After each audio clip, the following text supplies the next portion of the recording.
In this example, we're going to be looking at factorising quadratics where the coefficient of the x squared term is greater than 1. So in this particular one, we've got 4x squared. Now, you may already be familiar with a method for factorising quadratics, but the method I'm going to show you takes a lot of the guesswork out of it. So you might find it helpful. Give it a try and see what you think.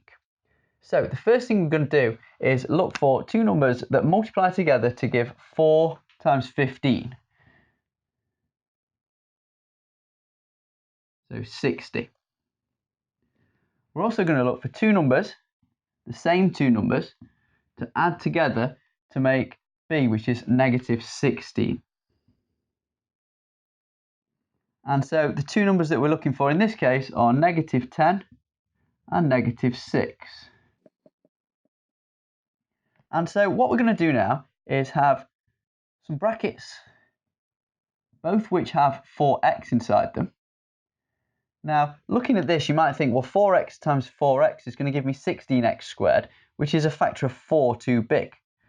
And also, the two numbers that go here have to multiply to make 15 and not 60. So the answer that I'm going to get is 4 times too big. That means I need to look to cancel out a factor of 4. What I'm going to do next is take these two numbers that I've got here and write them into the bracket. It doesn't matter which way round you write them. Now I'm going to look to take a factor of 4 in total out of this. So this first bracket here, I can divide this by 2. That will give me 2x minus 5. And I can also divide this bracket by 2 to get 2x minus 3. And there's my answer. And so the great thing here was that I didn't have to decide whether I wanted 4x and 1x or 2x and 2x.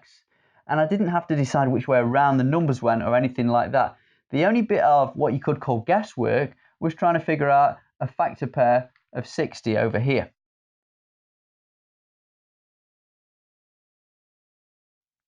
Okay, so this time we've got 4x squared plus 13x minus 12. So we are looking for two numbers that will multiply together to make a times c, which is negative 48. And we want two numbers that are going to add together, the same two numbers, to make positive 13.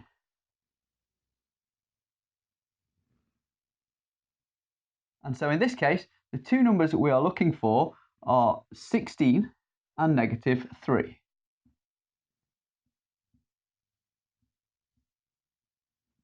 So we take our original quadratic and we split it into a pair of brackets, both of which have 4x inside them. Remember, this is going to be a factor of 4 too big, but we'll deal with that later. Put positive 16 and negative 3 in here, either way round. And then look for anything that will cancel. This bracket, nothing will cancel, so we'll leave that as 4x minus 3. So we should now be looking for a factor of 4 to cancel out of this one, which gives us x plus 4.